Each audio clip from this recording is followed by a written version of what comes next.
pergunto muito isso que eu vou te perguntar, mas assim, eu tô curiosa, preciso saber.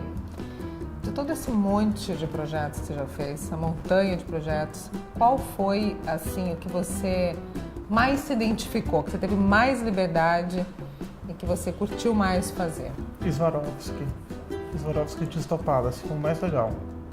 Foi o mais legal. O ano passado eu recebi o telefonema de um amigo meu, perguntou se ele podia passar aqui no escritório, que tinha uma proposta para me fazer. E ele me perguntou se eu interessava participar de um concurso para Swarovski, um concurso fechado, para fazer um pavilhão no Design Miami. Eu falei, ok, vamos fazer para quando que é? Ele falou assim, para terça, só que era sexta.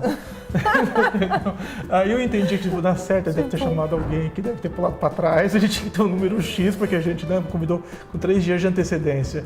Mas eu fui fazer esse projeto e, tipo assim, na hora que ele perguntou se eu tinha interesse, eu falei, tenho. Eu falei assim, então conversa com a Nádia, que é a dona do Swarovski. Ele ligou o FaceTime, ela começou a falar, e eu, tipo, eu não tava nem...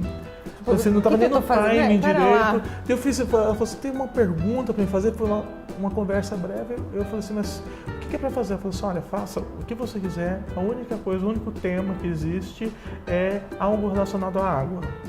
Ponto. Eu falei, ok. Eu falei assim, qual que é o budget? Qual vai ser o negócio? Ela falou assim, não, falou assim, dinheiro e tecnologia não é o problema. Eu falei, eu tudo que eu queria escutar na minha vida. E fiquei com isso na cabeça. Mas isso é muito louco, porque você faz aquilo que você quer, mas dá uma grande livre de tudo. Responsabilidade. Mas o que aconteceu? Como eu tinha esse limite de criação em termos de tempo, porque a gente sempre tem uma barreira, essa história, tudo tem limitações, né? E como tinha essa questão muito de ter uma ideia criativa do que eu pudesse pensar, eu começava a ter ideias. Na hora que eu fazia uma pesquisa, já existia. Por quê? Todos os grandes arquitetos já fizeram para eles, os grandes estilistas, os grandes artistas plásticos, as maiores mentes já fizeram, né? Tipo, eles têm um projeto que chama Swarovski Crystal Palace, que é a única coisa que a Swarovski faz institucional, né? Quem participou desse projeto já foi John Paulson, ano passado, ano retrasado tinha sido Zaha Hadid, entendeu? Então eram só tipo os papas dos papas dos papas, entendeu? E eu, dentro desse negócio, fui parar e fui fazer uma pesquisa. Tipo assim, eram 4 horas da tarde, não tinha feito nada ainda, tipo, a menos de 20 horas da entrega, eu tive uma epifania, literalmente. Tipo assim, me veio um download na minha cabeça de uma vez, né? Tipo, eu acabei dividindo minha equipe em várias células, ninguém sabia o que o outro estava fazendo, e eu comecei a pedir para cada um fazer uma coisa diferente, montar um pedaço, tudo, né? E a gente criou um projeto bem interessante que chama Mangrove, que era um mangue de cristal, né? Então esse era um mangue todo produzido em cristal, porque para fazer essa ligação com os Swarovski, que eles têm um projeto que eles criam centros de reciclagem de água no mundo inteiro. E daí, para cada continente que eles vão, eles desenvolvem uma tecnologia de água. Então, por exemplo, na África, eles criaram um sistema que purifica, até que sabe aquela água que morre gado dentro, que é a água mais venenosa do mundo, eles criaram um copinho, como se fosse aqueles de escola, que filtra toda aquela água e deixa água potável. Então, eles criam esses projetos em cada continente de reuso de água, porque eles sempre usaram água no processo fabril deles. Então, eles fizeram a conta de quanto eles usaram de água e decidiram devolver isso para o mundo num prazo hábil muito curto, né? E tem essa iniciativa em todos os continentes. Isso só faltava um continente americano, né? Então decidiram fazer uma escola dessas na Amazônia, Então, através de uma obra artística, eles queriam chamar a atenção para essa causa. Fiz esse projeto, então propondo fazer um mangue de cristal, que eu bolei umas estruturas de cristal, mas era uma coisa que, tipo assim, era um algoritmo matemático, que é um algoritmo de Voronoi, que aplicava numa fórmula matemática que tinha a ver com um zênite do céu. A explicação é tão grande que você tem que olhar na internet. Fazendo tantas informações juntas, fiz aquilo tudo, coloquei na hora que juntou todas as folhas, virava uma explicação. Peguei, digitei tudo em inglês, assim, rezando para que tivesse certo, que a pessoa conseguisse me entender. E enviei. Tipo, passou uma hora, meu amigo falou assim, né? Achei incrível isso aqui. Dias. Eu falei, olha, eu não faço a menor ideia. Eu falei assim, mas veio. Eu falei assim, ela falou, você sabe fazer? Eu falei, vou descobrir como é que faz. Eu falei, mas dá pra gente fazer. Eu ia perguntar, você sabe fazer? Dá pra gente. Eu falei assim,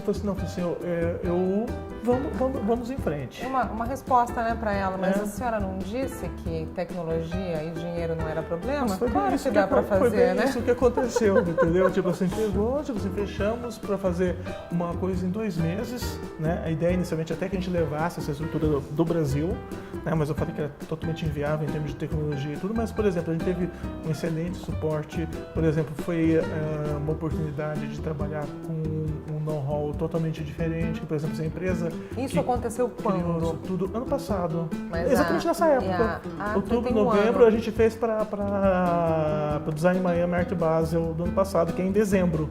Né? Bom, então a gente conta com aí um acervo de fotografias imenso para sim, poder tem mostrar. filmes, tem tudo. E foi uma coisa assim muito bacana, porque, por exemplo, eu trabalhei com uma empresa tipo assim, montadora de todos os Oscars, de todo ano, entendeu? Então uma empresa assim, com um know-how gigantesco, criou um programa de computador que calculou esse algoritmo que eu já tinha criado e decodificou isso tudo. Então foi muito interessante. Você vê uma coisa extremamente complexa, porque eu falei assim, eu acho que foi uma oportunidade de ter usado tipo mais que 10% da mente, que geralmente a gente usa só uma fração do conhecimento da gente nas, veio tudo nas de coisas uma do dia a vez dia. E eu consegui juntar uma série de outros conhecimentos, que eu sempre tive esses interesses de nerd mesmo, sabe assim, que fosse por astronomia, que fosse por coisas de matemática, então não é que eu fui juntando tudo, e isso criar uma fórmula de arquitetura, né? Criar uma poesia matemática foi muito interessante. Muito complexo. Foi muito complexo, muito interessante, mas tipo assim, foi uma excelente oportunidade, tanto de ver uma coisa que fugisse completamente fora do que a gente faz no nosso day by day, vamos dizer, nessa coisa da nossa questões tão comuns, né, e trabalhar com uma coisa que fosse tão leve, tão etérea, né, e apresentar uma imagem também de Brasil completamente diferente.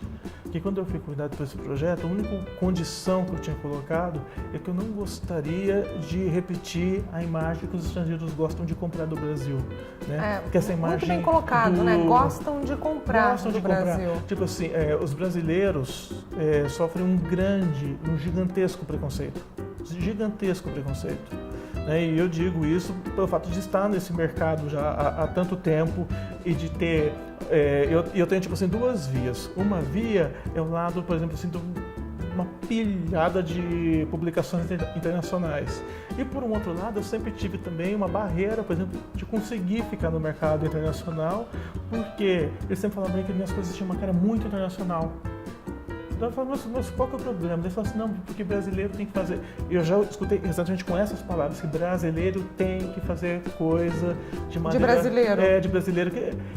Fica ligado, vamos falar assim, um jeito artesanal ou alguma coisa, que existe a sua verdade nisso. É um povo que teve essa formação. Eu não tive.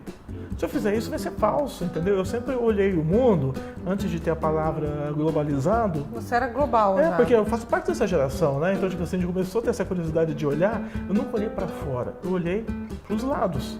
Olhei para o mundo que chegava na minha mão, né? E eu queria levar essa mesma informação de Brasil, né? Falar assim, gente, não é assim, a gente não faz colarzinho de miçanga, né? Não vamos trocar por espelho, né? Eu te dou uma barra de ouro e você me dá um espelhinho, né? Ou me dá uma canetinha. Então, eu falei assim, eu quero levar uma mensagem de Brasil de tecnologia, do que a gente participa do pensamento global, não que é para fazer show de dança típica. Foi bem com esses termos que eu coloquei e coloquei para a imprensa. E a gente teve uma grande receptividade disso. Viram também com um projeto tão... mas acho que a partir até disso e também de eu ter discutido tanto isso na imprensa internacional a respeito dessas visões de Brasil, eu acho que já começou a fazer parte dessa corrente para a gente conseguir quebrar, desmistificar esse código e tudo, né? Então eu acho que foi uma excelente oportunidade que eu tive. E esse projeto é um projeto muito interessante porque agora eles têm a intenção de construir um museu permanente, possivelmente em Nova York, que vai abranger ficar todo esse acervo da Swarovski e essa foi uma exposição que foi criada para ser montada e desmontada sequencialmente. Então ela vai ser levada, ela vai começar a ser montada na Ásia ano que vem, várias apresentações que eles fazem, vários shows que estão atrelados à cultura, como feiras de arte, etc. Então é uma maneira de levar essa voz do Brasil com uma linguagem diferente, né? E foi uma coisa que a gente fez tudo, por exemplo, tinha video wall com projeção, que eu dirigia a parte de projeção, tinha trilha sonora, tinha tudo, né? Então você dedicou muito a esse projeto. Sim, se entregou porque de foi uma corpo e alma. oportunidade que eu vi que ia ser ímpar. Ímpar, única, né? né? Exatamente. E para trabalhar um outro lado, né? Porque eu também nunca gostei de fazer uma coisa. Fazer uma coisa só me aborrece profundamente. Por mais gostosa que ela seja, sabe? Eu preciso de ter uma mudança, ter desafios diferentes, escalas ao mesmo diferentes. tempo, e um vai nutrindo o outro. Eu e as coisas vão sim, acontecendo. com certeza. Acho que deixa tudo mais rico. Bom, e esse foi o projeto assim que mais incrível até então, de repente, né, quem sabe. E o que você tem na gaveta? Aquele projeto assim que você sempre quis fazer e nunca fez. Tem alguma coisa na gaveta? Tem muita coisa na gaveta. Muita? Nossa, tem esqueletos no armário, tem projetos na gaveta, tem de tudo. Tem de tudo. Alguma coisa que você lembra aí que dá pra falar? Mas, por exemplo, tem tentativas que a gente sempre está fazendo, participando de concorrências e uma hora sai. Né? Por exemplo, assim, hoje em dia eu tenho muito essa ideia de fazer coisas com uma assinatura emblemática mesmo. Né? Por exemplo, no quesito de projetar hotéis, né? Que a pessoa diz hotel boutique, mas justamente essa questão assim, que esteja uma harmonia, uma integração total, né? Tipo assim, aquele conceito de pertencer àquele lugar. Né? Então, isso são coisas que me agradam muito. E depois podem ser levados também. Exato, né? mas de daquela personalidade, né? De quando Exportados. você fala assim, eu vou para tal lugar, você já cria aquela imagem na sua cabeça. Né? Então, isso, por exemplo, é uma coisa que ainda não saiu. Que ainda não saiu, certo? Mas é uma coisa que me atrai muito, que eu sei que vai sair. Eu sei que vai sair, então isso é uma coisa que eu tenho muito foco. E atualmente também eu já estou realmente mais focado nessa parte de design. Também na parte de design, agora também já com uma projeção, uma parte internacional também, a gente vai começar a expandir, que eu acho que agora chegou a hora. Eu já me sinto maduro e preparado para o mercado. A maioria das pessoas, elas não veem a arquitetura dessa maneira, mas quando você chama a atenção para isso, entre esse convívio da arborização, do paisagismo, do arquitetônico dentro da cidade, como as coisas acontecem, quando elas começam a serem chamadas a atenção, elas percebem o quanto isso interfere na vida com certeza, de todos os dias. Com certeza, eu falo, gente, é tão simples, não é? Você coloca a pessoa dentro de um ambiente pequeno, fechado, sem janela, para trabalhar o dia inteiro. Você coloca uma pessoa fazendo a mesma função com uma parede de vidro que tem uma vista. E entrevista essas duas pessoas depois e pergunta o que cada um acha do seu trabalho. E da sua vida. Não é? Elas vão te passar visões completamente diferentes, entendeu? Agora, infelizmente, existem pessoas que passam a vida inteira diante de uma paisagem belíssima e não identificam. Exatamente. Não é? E tem pessoas que pegam aquela parede bem sem graça e pintam. E deixam ela maravilhosa. Maravilhosa. Entendeu? Então, esse é outro assunto interessante. Esse poder que a gente tem de transformação e de percepção que é o mais legal.